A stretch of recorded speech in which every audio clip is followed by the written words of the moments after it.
Assalamualaikum warahmatullahi wabarakatuh.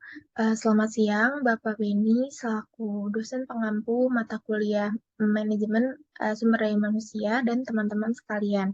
Nama saya Rasintia Zafira Rubientrini dari kelompok 4 yang membahas seleksi dan penempatan kerja atau placement. Pada hari ini, saya akan menjelaskan 2 poin tentang manfaat dari seleksi dan metode seleksi.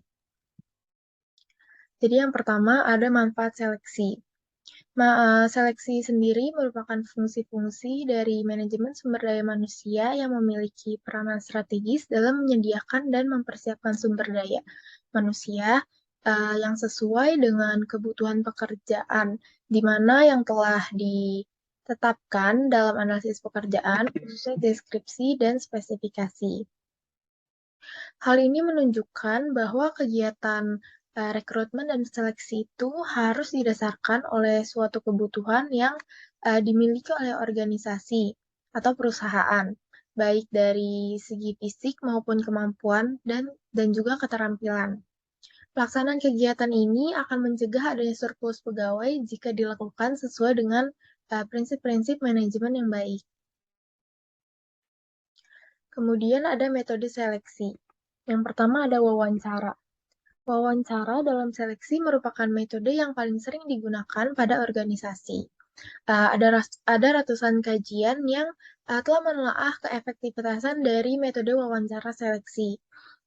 Penelitian tentang wawancara pekerjaan membuktikan bahwa wawancara itu tidak dapat diandalkan jika tidak adanya pengontrolan.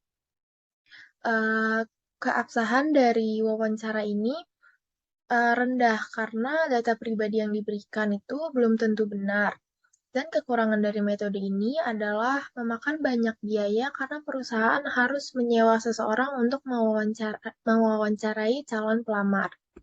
Kemudian ada tes kemampuan fisik.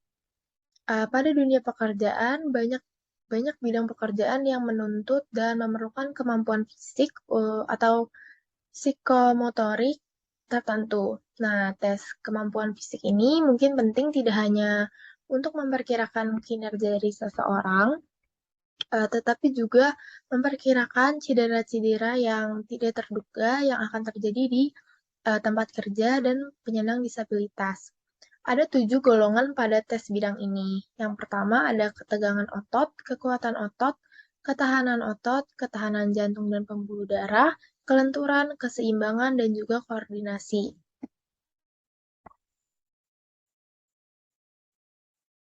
Kemudian ada metode tes kemampuan kognitif. Nah, metode tes kemampuan kognitif ini dapat membedakan para calon pelamar berdasarkan kemampuan mental daripada fisiknya. Eh, Kemampuan kognitif ini memiliki banyak sisi yang berbeda meski hanya difokuskan pada 3 kemampuan utama, yaitu pemahaman verbal, kemampuan kuantitatif, dan juga kemampuan penalaran. Pemahaman verbal ini mengacu pada kemampuan individu dalam memahami dan menggunakan bahasa lisan dan juga tulisan. Sementara kemampuan kuantitatif itu mencakup kecepatan seseorang dalam memecahkan masalah-masalah aritmatika. Kemudian yang terakhir, kemampuan penalaran itu merupakan konsep yang lebih luas dan mengacu pada kemampuan individu untuk menemukan problem solving dari berbagai permasalahan yang ada. Kemudian ada inventarisasi kepribadian. Nah, tes-tes kemampuan ini bertujuan untuk mengkategorikan individu yang relatif pada hal-hal yang dapat mereka lakukan. Nah, ukuran kepribadian ini cenderung em, dikategorikan pada individu dalam hal-hal yang mereka sukai. Nah, kepribadian secara bebas itu meliputi 5 aspek.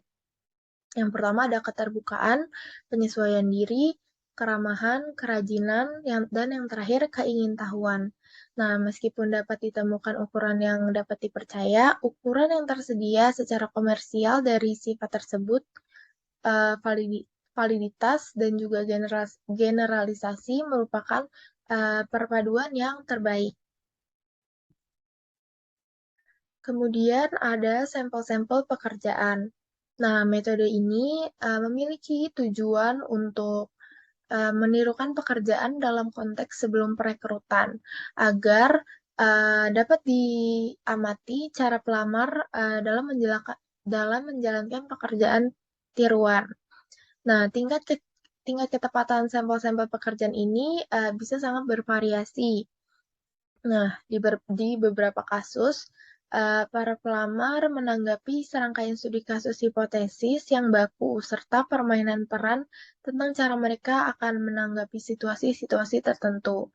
Permainan peran yang baik ini seringkali digunakan seringkali menggunakan teknologi video interaktif supaya menciptakan tes bakat pekerjaan yang hampir nyata. Dan yang terakhir ada tes narkoba dan tes kejujuran. Perdebatan utama pada tes-tes narkoba ini tidak melibatkan validitas dan keandalannya, melainkan apakah tes tersebut mewakili gangguan pribadi, pencarian yang tidak masuk akal, penyitaan, atau pelanggaran proses yang wajar. Nah, metode tes kejujuran ini muncul pada sejumlah bentuk yang berbeda. Beberapa pertanyaan dapat langsung menanyakan tentang relasi dan orang-orang, dan pertanyaan lainnya dapat juga berupa pertanyaan yang membuka sifat-sifat yang lebih mendasar, seperti misalnya penyesuaian diri, kerajinan, atau kestabilan mental. Sekian penjelasan dari saya, kurang lebihnya mohon maaf, semoga bermanfaat. Wassalamualaikum warahmatullahi wabarakatuh.